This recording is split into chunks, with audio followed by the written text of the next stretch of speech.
जरा आंखें बंद कीजिए और एक आम सुबह की तस्वीर अपने दिमाग में लाइए।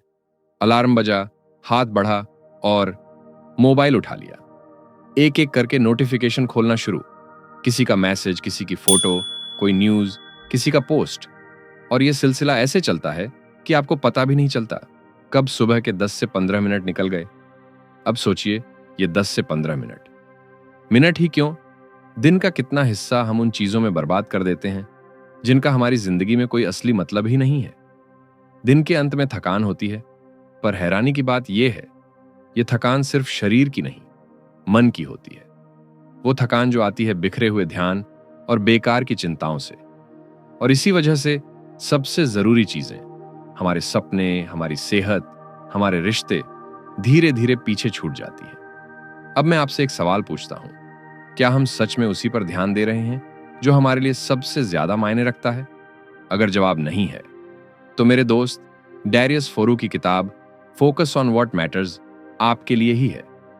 नमस्ते दोस्तों, आपका स्वागत है सुनो बुक समरी में, जहां हम दुनिया की बेहतरीन किताबों से वो सीख लाते हैं जो आपकी सोच, आपके फैसलों और आपकी जिंदगी को बदल सकती है। आज हम बात करने जा रहे हैं डैरियस फोरू की किताब फोकस ऑन व्हाट मैटर्स की। एक ऐसी किताब जो 70 छोटे छोटे स्टोइक लेटर्स का संग्रह है। स्टोइक दर्शन, अगर आपने सुना हो, तो हमें सिखाता है कि जिंदगी की हलचल में कैसे स्थिर रहना है और अपनी ऊर्जा सिर्फ सही जगह लगानी है। इस किताब में डैरियस प्राचीन स्टोइक ज्ञान को आज की भाग दौड़ भरी जिंदगी के लिए फिर से गढ़ते हैं। हर लेटर जैसे आपके अपने किसी समझदार दोस्त का लिखा हुआ निजी मैसेज लगता है, जो आपको याद दिलाता है कि आप किन चीजों को पकड़ कर बैठे हैं और किन्हें छोड़ देना चाहिए। जैसे किताब का एक खूबसूरत वाक्य है, nothing is worth giving up your peace of mind for. यानी दुनिया में कोई भी चीज इतनी कीमती नहीं है कि उसके लिए आप अपनी मानसिक शांति खो दें। यह किताब प्रोडक्टिविटी की बात तो करती है, लेकिन असल में यह लाइफ क्लैरिटी की किताब है। यह आपको हर दिन यह सवाल पूछने की आदत देती है, क्या मैं सही चीज पर ध्यान दे रहा हूं? और यकीन मानिए, इस सवाल का ईमानदार जवाब आपकी जिंदगी की दिशा बदल सकता है। जिंदगी में हमारा ज्यादातर तनाव एक ही वजह से आता है। हम अपना समय और ऊर्जा उन चीजों में लगाते हैं जिन पर हमारा कोई नियंत्रण नहीं है। हम मौसम को बदल नहीं सकते, दूसरों के विचारों को नियंत्रित नहीं कर सकते, मार्केट किस दिशा में जाएगा ये तय नहीं कर सकते। लेकिन फिर भी हमारी चिंता और हमारी प्लानिंग का बड़ा हिस्सा इन्हीं पर केंद्रित रहता है। We must concern ourselves absolutely with the things that are under our control and entrust the things not in our control to the universe. यानी हमें अपनी सारी चिंता और मेहनत सिर्फ उन्हीं चीजों पर लगानी चाहिए जो हमारे हाथ में हैं, और बाकी को ब्रह्मांड पर छोड़ देना चाहिए। सोचिए, अगर एक किसान पूरे दिन आसमान की तरफ देखकर बारिश का इंतजार करे तो उसकी फसल कभी अच्छी नहीं होगी।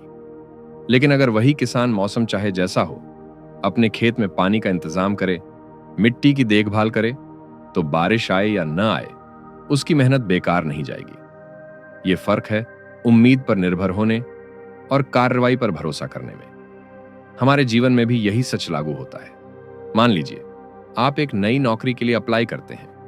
इंटरव्यूअर का मूड, दूसरे उम्मीदवार की तैयारी, कंपनी का हायरिंग बजट, ये सब आपके कंट्रोल से बाहर है।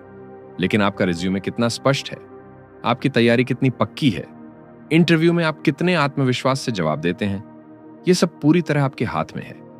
फिर भी हम अक्सर बाहरी चीजों में उलझकर अपने असली काम को नजरअंदाज कर देते हैं। जैसे कोई छात्र एग्जाम के नतीजे आने से पहले ही चिंता में डूब जाए, जबकि उस समय वो अपने अगले टॉपिक की तैयारी कर सकता था। डैरियस इस सोच को स्टोइक फिलॉसफी से जोड़ते हैं, जो कहती है, फोकस पर वही करें जो आप कंट्रोल कर सकते हैं और स्वीकार करें जो आप नहीं कर सकते हैं। यह सुनने में आसान लगता है, लेकिन इसे अपनाना एक आदत बनानी पड़ती है। इसके लिए वो एक सिंपल मेंटल ड्रिल सुझाते हैं। जब भी किसी चीज पर चिंता आए, अपने आप से पूछिए, क्या यह मेरे नियंत्रण में है? अगर जवाब नहीं है तो उसे वहीं छोड़ दीजिए। अगर जवाब हां है तो तुरंत एक्शन लीजिए।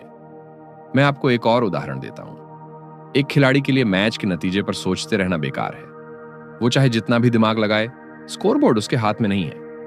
लेकिन उसकी फिटनेस, उसकी प्रैक्टिस, उसका गेम प्लान, ये सब वो आज अभी बदल सकता है, और जब वो इन पर ध्यान देता है तो नतीजा अपने आप बेहतर हो जाता है। असल में जो चीजें हमारे नियंत्रण में हैं वो हमेशा कम होती हैं, लेकिन इन कम चीजों में ही हमारी असली ताकत छुपी होती है।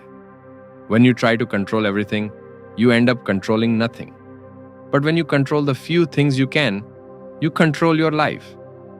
जब हम इस सोच को अपनाते हैं तो हम बेकार की लड़ाइयों से मुक्त हो जाते हैं। हम सोशल मीडिया पर बहस करने, दूसरों के लाइफस्टाइल से जलने या हर छोटी बात पर परेशान होने में समय नहीं गंवाते। इसके बजाय हम अपना ध्यान अपने स्वास्थ्य, अपने रिश्तों, अपने काम और अपने लक्ष्यों पर लगाते हैं, जहां हम सच में बदलाव ला सकते हैं। धीरे धीरे ये आदत हमारी मानसिक ऊर्जा बचाती है, तनाव कम करती है और हमें एक स्थिर, शांत इंसान बनाती है। और यही वो नींव है जिस पर बाकी सारी अच्छी आदतें टिकती हैं। हम सब ने ये अनुभव किया है, कभी कभी हम कोई बड़ा लक्ष्य हासिल कर लेते हैं, पर भीतर वो सुकून महसूस नहीं होता जिसकी हमें उम्मीद थी। कभी प्रमोशन मिल जाता है, इनकम बढ़ जाती है, कोई सपना पूरा हो जाता है, लेकिन मन फिर भी बेचैन रहता है। ऐसा क्यों होता है? क्योंकि हमने लक्ष्य तो पाया, लेकिन उस दौरान अपनी मानसिक शांति खो दी। कुछ भी ऐसा नहीं है जो अपनी शांति की कीमत पर दिया जा सकता है। यानी दुनिया में कोई भी चीज इतनी कीमती नहीं है कि उसके लिए आप अपनी मानसिक शांति कुर्बान कर दें। सोचिए, एक इंसान अपनी कंपनी को बढ़ाने के लिए दिन रात काम करता है। हर डील, हर मीटिंग, हर ईमेल, सब पर उसका कंट्रोल होना चाहिए। कुछ सालों में कंपनी सफल हो जाती है, लेकिन अब उसके रिश्ते टूट चुके हैं, सेहत गिर चुकी है और नींद गायब हो गई है। ये कैसी जीत है जो अंदर से आपको खोखला कर दे? मन की शांति की असली कीमत तभी समझ में आती है जब हम उसे खो देते हैं। जब हर वक्त दिमाग में एक दौड़ चल रही हो, जब रात को नींद सिर्फ 4 घंटे आए, जब छोटे छोटे फैसले भी हमें चिड़चिड़ा बना दें, तब हमें एहसास होता है कि कोई भी सफलता, कोई भी इनाम इनर काम से बड़ा नहीं है। डैरियस इसको एक सिंपल स्केल पर मापने का तरीका बताते हैं। हर बड़ा निर्णय लेने से पहले अपने आप से पूछिए, क्या यह मुझे मेरी शांति के करीब ले जाएगा या उससे दूर? अगर जवाब दूर है तो फिर सोचिए, क्या यह कीमत देने लायक है? इस विचार को समझाने के लिए वो एक छोटी कहानी का जिक्र करते हैं। एक बार एक अमीर व्यापारी एक मछुआरे से मिला। मछुआरा सुबह जल्दी मछली पकड़कर दोपहर तक वापस आ जाता और बाकी दिन अपने परिवार के साथ बिताता। व्यापारी ने कहा, अगर तुम दिन में ज्यादा घंटे काम करो तो ज्यादा मछली बेच पाओगे, फिर उस पैसे से नावें खरीदोगे, फिर कंपनी बनाओगे, और कई साल बाद जब तुम्हारे पास बहुत पैसा होगा तब तुम आराम कर पाओगे। मछुआरे ने मुस्कुराकर जवाब दिया, लेकिन मैं तो अभी से आराम कर रहा हूं। यह कहानी एक सच्चाई बताती है। बहुत से लोग अपना आज बेचकर एक अनिश्चित कल खरीदने की कोशिश करते हैं, लेकिन मन की शांति कोई फ्यूचर गोल नहीं है, ये एक प्रेजेंट चॉइस है। डैरियस कहते हैं, मानसिक शांति बनाए रखने के लिए हमें 3 अहम बातों को अपनी जिंदगी का हिस्सा बना लेना चाहिए। पहली बात, कम वादे, यानी फ्यूअर कमिटमेंट्स। जितने कम अनावश्यक कमिटमेंट्स होंगे, उतना ज्यादा खाली स्पेस आपके मन को मिलेगा। जरा सोचिए, आपका दिन एक अलमारी की तरह है। अगर वो हर समय कपड़ों और सामान से भरी होगी तो नई और जरूरी चीजें उसमें रखने की जगह ही नहीं बचेगी। वैसे ही अगर आपका कैलेंडर और दिमाग पहले से ही ढेर सारे अधूरे वादों से भरे हैं, तो जरूरी काम और रिश्तों के लिए समय कहां से आएगा? इसलिए सिर्फ वही वादे कीजिए जिन्हें आप निभा सकें और जो सच में आपके लिए मायने रखते हो। दूसरी बात, कम तुलना या लेस कंपैरिजन। दूसरों से अपनी तुलना करने की आदत छोड़ दीजिए। हर इंसान की रफ्तार अलग होती है और अपनी रफ्तार में जीना ही असली आजादी है। अगर आप हर वक्त ये सोचते रहेंगे कि कोई और आपसे आगे है, तो आप अपनी खुद की यात्रा का आनंद कभी नहीं ले पाएंगे। डैरियस कहते हैं, comparison is the thief of Joy. मतलब तुलना आपके वर्तमान की खुशी चुरा लेती है। तो अपने लक्ष्य तय कीजिए और उसी पर ध्यान दीजिए, चाहे कोई और कितनी भी तेज क्यों ना भाग रहा हो। तीसरी बात, कम अव्यवस्था, यानी डिक्लटर योर लाइफ। यह अव्यवस्था सिर्फ आपके घर में पड़े बेकार सामान की नहीं, बल्कि आपके दिमाग में चल रही अनावश्यक सोच की भी है। फिजिकल क्लटर आपका ध्यान तोड़ता है और मानसिक गंदगी आपको थका देता है। बेकार की चीजें, पुराने झगड़े और अनावश्यक चिंताओं को छोड़ दीजिए। जब आपका मन और माहौल साफ होगा, तो आपका फोकस और निर्णय लेने की क्षमता कई गुना बढ़ जाएगी। यह सिर्फ माइंडफुलनेस के फैंसी शब्द नहीं है, बल्कि एक प्रैक्टिकल फॉर्मूला है। क्योंकि जब आपका मन साफ और हल्का होता है तो आपके फैसले भी साफ होते हैं, और जब मन उलझा हो तो आप बार बार छोटे छोटे डिस्ट्रैक्शंस में फंसते रहेंगे, चाहे आपके पास कितने भी पैसे, संसाधन या अवसर हों। याद रखिए, असली अमीरी आपके बैंक बैलेंस में नहीं, बल्कि आपके दिमाग की शांति में है। पैसा, शोहरत, पहचान, ये सब खो भी सकते हैं, लेकिन एक शांत, स्थिर मन, वो आपका असली किला है, जिसे कोई भी तूफान गिरा नहीं सकता। हम में से ज्यादातर लोग ये मानते हैं कि जिंदगी जितनी व्यस्त और भरी हुई होगी, उतनी ही प्रोडक्टिव होगी। लेकिन असलियत ठीक उलट है। जिंदगी जितनी सरल और साफ होगी, उतना ही हमारा फोकस बढ़ेगा और उतनी ही हमारी इनर एनर्जी बची रहेगी। Simplicity is the ultimate productivity hack. यानी सादगी सिर्फ एक जीवन शैली का चुनाव नहीं है, ये एक परफॉर्मेंस टूल है, आपके काम की क्वालिटी और आपके मन की शांति दोनों के लिए। जरा सोचिए, पास 10 बड़े प्रोजेक्ट हैं, 50 अधूरे आइडियाज और हर दिन 100 नोटिफिकेशन आते हैं। ऐसी स्थिति में आप किसे प्राथमिकता देंगे? जवाब है शायद किसी को भी नहीं, क्योंकि दिमाग हर समय उलझन में फंसा रहेगा और नतीजे में कोई भी काम अपनी पूरी क्षमता से नहीं होगा। लेकिन अगर आपके पास सिर्फ 2 से 3 स्पष्ट लक्ष्य हों और बाकी सारे शोर को आपने हटा दिया हो, तो आपका दिमाग रेजर शार्प तरीके से उन्हीं पर काम करेगा। यह वैसे ही है जैसे एक कैमरा लेंस। जब लेंस के सामने बाकी सब धुंधला हो जाता है और सिर्फ एक चीज पर फोकस होता है, तभी फोटो साफ और खूबसूरत आती है। हमारी जिंदगी का लेंस भी ऐसा ही है, कम चीजों पर फोकस, ज्यादा स्पष्टता। डैरियस एक कहानी का जिक्र करते हैं। एक बार एक आदमी ने एक ज़ेन मास्टर से पूछा, मैं अपनी जिंदगी में क्लैरिटी कैसे पा सकता हूं? ज़ेन मास्टर ने उसे पानी से भरा एक गिलास दिखाया जिसमें मिट्टी मिली हुई थी। जब तुम इसे हिलाते हो, पानी गंदा हो जाता है, मास्टर बोले, लेकिन अगर तुम इसे स्थिर छोड़ दो तो मिट्टी नीचे बैठ जाएगी और पानी साफ हो जाएगा। मतलब क्लैरिटी पाने के लिए हमें चीजों को सिंप्लीफाई करना पड़ता है, अनावश्यक हिलाना डुलाना कम करना पड़ता है। तो सादगी का मतलब क्या है? डैरियस इसे 3 लेवल पर लागू करने की सलाह देते हैं। फिजिकल सिंप्लिसिटी, अपने आसपास के माहौल से बेकार की चीजें हटाना, कम सामान, कम डिस्ट्रैक्शन। स्केड्यूल सिंप्लिसिटी, हर दिन के कामों में से सिर्फ सबसे जरूरी चीजें रखना, बाकी को ना कहना। मेंटल सिंप्लिसिटी, दिमाग से उन विचारों को हटाना जो किसी नतीजे तक नहीं ले जाते, जैसे लगातार दूसरों के बारे में सोचना या हाइपोथेटिकल वरीज में उलझना। लेकिन यहां एक दिक्कत है, हमारी आदत बन चुकी है ज्यादा में जीने की। ज्यादा जानकारी, ज्यादा कमिटमेंट्स, ज्यादा गोल्स।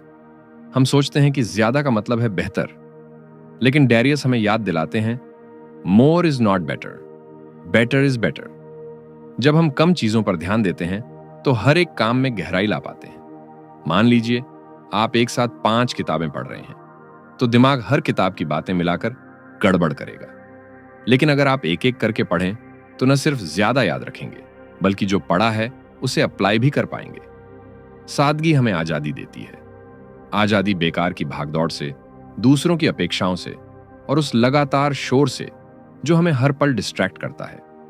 जब आपका जीवन अनक्लटर्ड होता है तो आपका मन नेचुरली काल्म हो जाता है, और क्लैरिटी हमेशा एक शांत, फोकस्ड मन से ही आती है। दोस्तों, सादगी कोई अंत नहीं, बल्कि एक शुरुआत है। यह शुरुआत है ज्यादा इंटेंशनल डिसीजंस की, ज्यादा मीनिंगफुल काम की और ज्यादा संतुष्टि की। क्या आपने नेगेटिव विजुअलाइजेशन के बारे में सुना है? पहली बार सुनने पर नकारात्मक कल्पना का नाम थोड़ा अजीब लगता है। हम तो हमेशा यही सुनते आए हैं कि पॉजिटिव सोचो, अच्छा विजुअलाइज करो। तो फिर डैरियस फोरू और स्टोइक दर्शन क्यों कहते हैं कि कभी कभी नकारात्मक कल्पना करना जरूरी है? असल में नेगेटिव विजुअलाइजेशन का मतलब है जानबूझकर अपने दिमाग में उन चीजों की कल्पना करना जो आप खो सकते हैं, ताकि आप उनकी कीमत समझ सकें और उनके लिए आभार महसूस कर सकें। स्टोइक फिलोसोफर सेनेका ने कहा था, He robs present ills of their power who has perceived their coming beforehand. यानी जो व्यक्ति पहले से कठिनाइयों की कल्पना कर लेता है, वो उनके आने पर उनसे डरता नहीं है। मान लीजिए आप हर सुबह कॉफी पीते हैं। एक दिन सोचकर देखिए कि अगर आज से आपको कॉफी न मिले तो शायद आपको थोड़ी चिड़चिड़ाहट होगी। लेकिन उसी पल आपको एहसास होगा कि यह छोटी सी चीज भी आपकी रोजमर्रा की खुशी का हिस्सा है। अगली बार जब आप कॉफी पिएंगे तो उसका स्वाद और भी मीठा लगेगा, क्योंकि अब आप उसे हल्के में नहीं लेंगे। डैरियस इस अभ्यास के दो बड़े फायदे बताते हैं। पहला फायदा, आभार की गहरी भावना। जब आप कल्पना करते हैं कि कोई चीज, रिश्ता या सुविधा आपके पास न होती, तो अचानक आपको उसकी असली कीमत समझ में आती है। वो चीज आपके लिए सिर्फ नॉर्मल नहीं रहती, बल्कि एक तोहफा लगने लगती है। जैसे अगर आप सोचें कि आपका घर, आपका स्वास्थ्य या आपके करीबी लोग अचानक आपके जीवन से चले जाएं, तो आपका दिल उस पल में ही उनके लिए कृतज्ञता से भर जाएगा। और यही आभार की भावना आपके रोजमर्रा के अनुभवों को और समृद्ध बना देती है। दूसरा फायदा, मानसिक तैयारी। अगर कभी सच में वो चीज आपके जीवन से चली जाए, तो आपका मन पहले से ही थोड़ी तैयारी कर चुका होगा। इसका मतलब ये नहीं कि आपको दर्द नहीं होगा, लेकिन आप टूटेंगे नहीं। आप में वो स्थिरता होगी जो आपको परिस्थितियों के तूफान में भी टिकाए रखेगी। डैरियस कहते हैं, preparedness doesn't remove the pain, but it makes you strong enough to carry it. मतलब तैयारी दर्द को खत्म नहीं करती, लेकिन उसे संभालने की ताकत देती है। इसका एक बड़ा उदाहरण है रिश्ते। हम अक्सर अपने करीबियों को हल्के में लेते हैं, लेकिन अगर कभी सोचा जाए कि कल से वो हमारे जीवन में न हो, तो हमें एहसास होगा कि उनकी मौजूदगी कितनी कीमती है। ऐसा सोचने से हम उनके साथ बिताया समय ज्यादा माइंडफुल और प्यार से बिताते हैं। नेगेटिव विजुअलाइजेशन का मतलब ये नहीं है कि आप हमेशा बुरा सोचें और उदास हो जाएं। ये एक कंट्रोल्ड एक्सरसाइज है, जिसे दिन के कुछ मिनटों के लिए किया जाता है, जैसे सुबह उठकर या सोने से पहले। हर दिन एक ऐसी चीज चुनिए जिसके बिना जिंदगी मुश्किल होगी। फिर 2 मिनट के लिए कल्पना कीजिए कि वो चीज आपके पास नहीं है। ये कोई इंसान हो सकता है, आपकी सेहत, आपका काम, या यहां तक कि आपका घर। कुछ मिनट बाद जब आप महसूस करेंगे कि ये चीज आपके पास है, तो जो आभार आएगा वो आपको दिन भर शांत और ग्राउंडेड रखेगा। मैं आपको एक वास्तविक कहानी सुनाता हूं। एक बार एक युवा बिजनेसमैन ने अपने जीवन में सब कुछ पा लिया, पैसा, नाम और शोहरत। लेकिन एक हादसे में उसने कुछ महीनों के लिए चलने की क्षमता खो दी। उस दौरान उसे एहसास हुआ कि पैरों का होना, बिना दर्द के चल पाना कितनी बड़ी नेमत है। जब वो ठीक होकर वापस चला, तो उसने कहा, अब मैं हर कदम को सेलिब्रेट करता हूं। नेगेटिव विजुअलाइजेशन हमें यही सिखाता है कि जो चीजें हमें आम लगती हैं, वही असली खजाना है। When you appreciate what you have, you don't need more to be happy. यानी जब आप जो आपके पास है उसकी कद्र करना सीख जाते हैं, तो खुशी के लिए आपको और ज्यादा चीजों की जरूरत नहीं पड़ती। यह अभ्यास हमें 2 चीजें देता है, एक मजबूत दिमाग और एक आभारी दिल। और जब ये दोनों साथ होते हैं, तो जिंदगी में आने वाला कोई भी तूफान हमें गिरा नहीं सकता। जिंदगी में हम अक्सर फैसले इस आधार पर लेते हैं कि वो हमें जल्दी फायदा देंगे या दूसरों की नजरों में हमें अच्छा दिखाएंगे।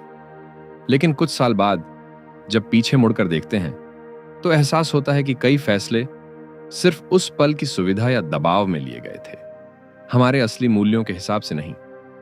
Your values are the compass of your life. If you ignore them, you drift. यानी हमारे मूल्य हमारी जिंदगी का कंपास है। अगर हम उन्हें नजरअंदाज करते हैं, तो हम भटक जाते हैं। सोचिए, अगर एक जहाज के पास कंपास ना हो, तो वो लहरों के साथ कहीं भी चला जाएगा।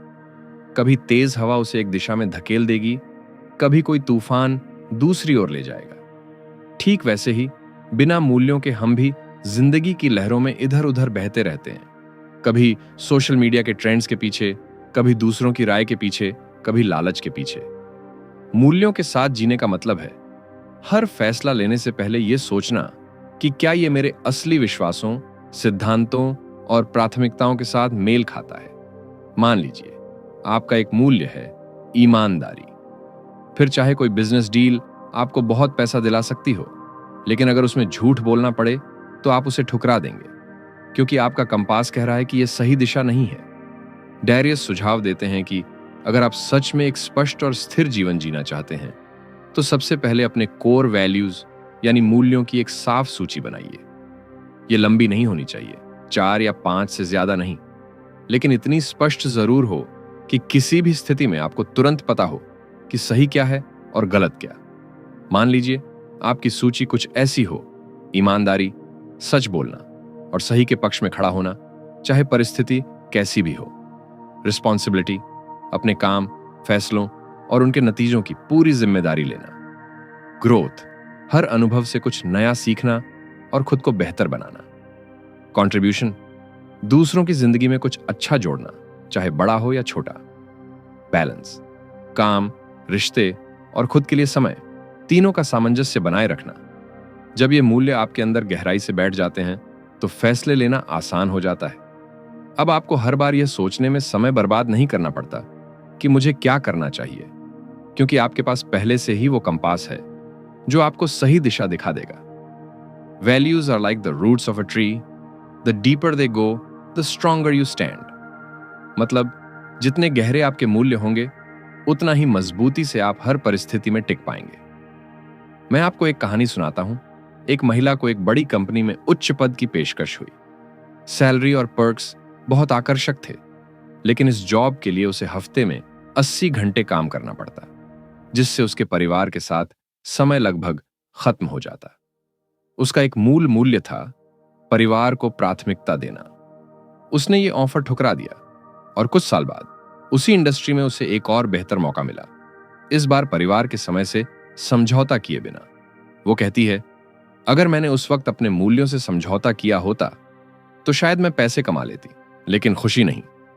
डारियस इस बात पर जोर देते हैं कि जब आप अपने मूल्यों के साथ जीते हैं तो आपकी सेल्फ रिस्पेक्ट बढ़ती है और आपके फैसलों में स्थिरता आती है। आप दूसरों की स्वीकृति के पीछे भागना छोड़ देते हैं क्योंकि आपको खुद पर भरोसा होता है।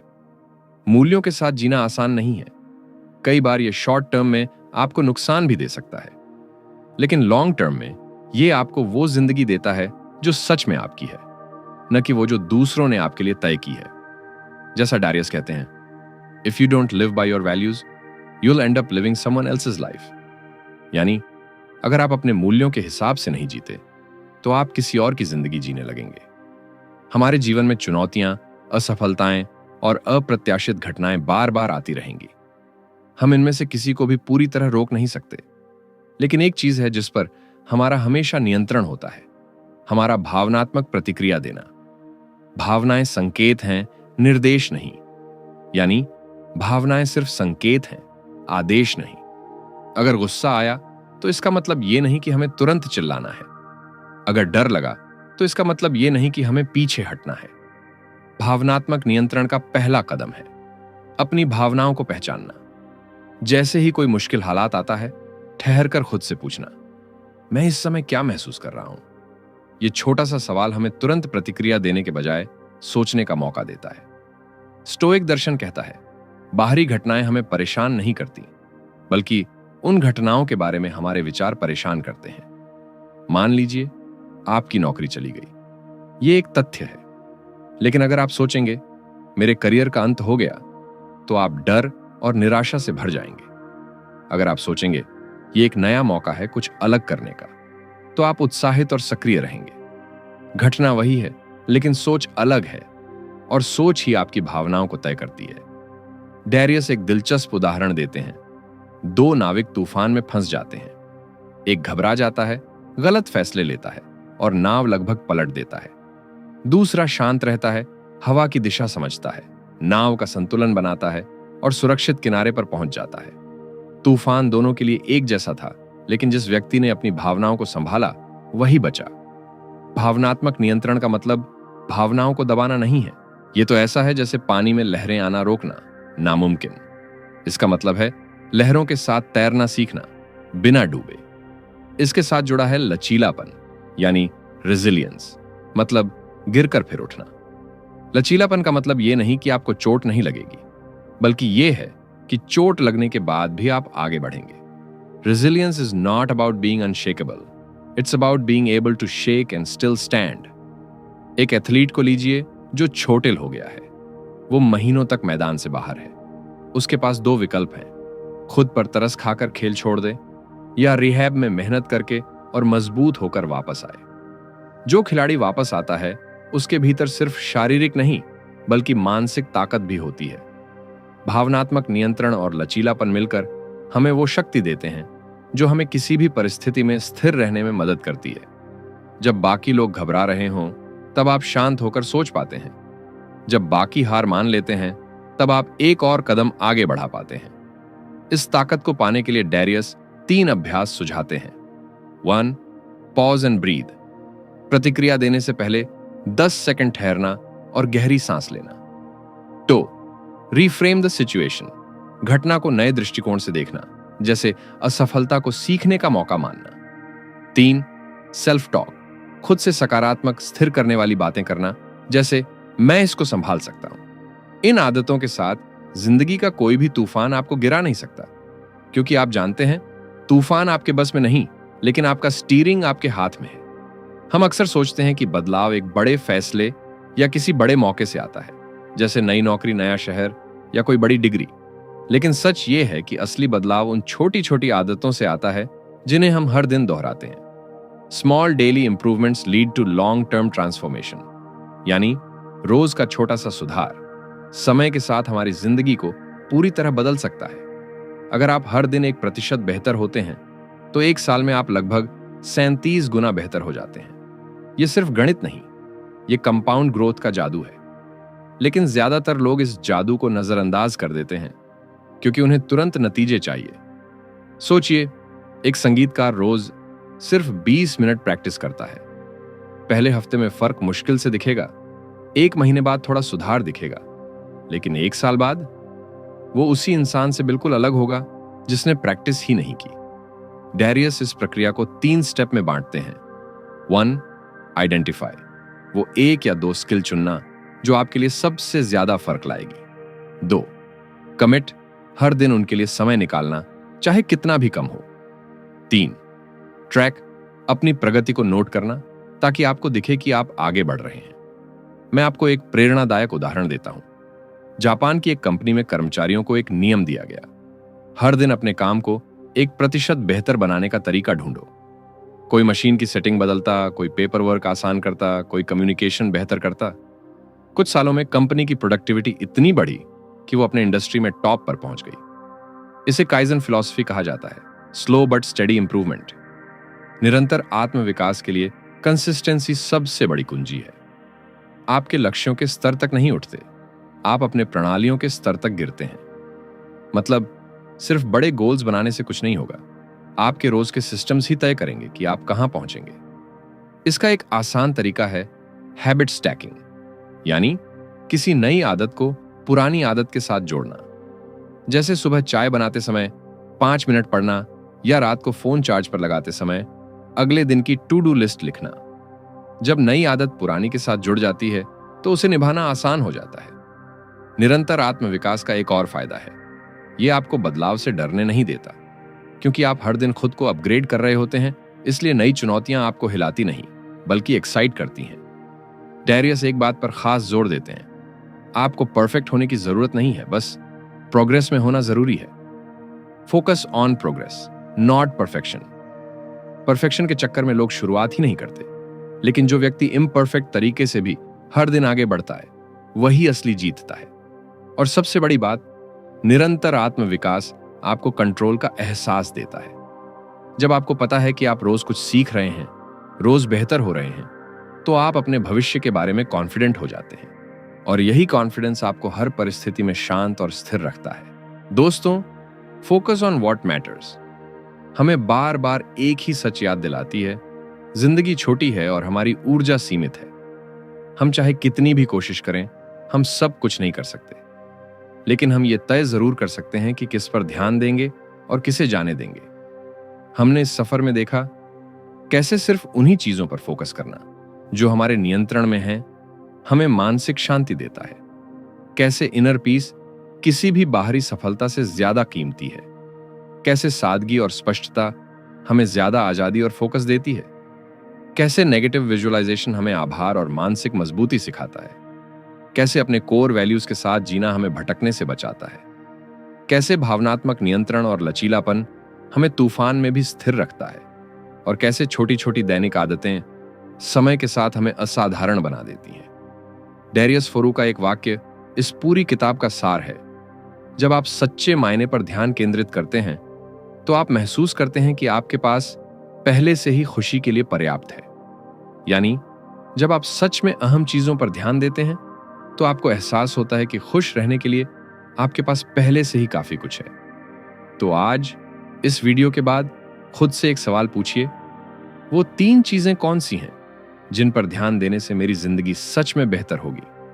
और फिर आने वाले 30 दिनों में अपनी ऊर्जा सिर्फ उन्हीं पर लगाइए। आप देखेंगे कि आपकी क्लैरिटी, आपका सुकून और आपकी खुशी तीनों कई गुना बढ़ गए हैं। धन्यवाद इस सफर में हमारे साथ जुड़ने के लिए। अगर आपको यह वीडियो पसंद आई हो तो इसे लाइक करें, अपने दोस्तों और परिवार के साथ शेयर करें, क्योंकि शायद किसी को बस यही सुनने की जरूरत है। चैनल सुनो बुक समरी को सब्सक्राइब करना ना भूलें, ताकि अगली जिंदगी बदलने वाली किताब आप मिस न करें। और हाँ, नीचे कमेंट में बताइए आपके लिए वो एक चीज क्या है जिस पर आप अब से सबसे ज्यादा फोकस करना चाहेंगे। फिर मिलेंगे एक नई किताब, एक नई सोच और एक नई रोशनी के साथ। जय हिंद।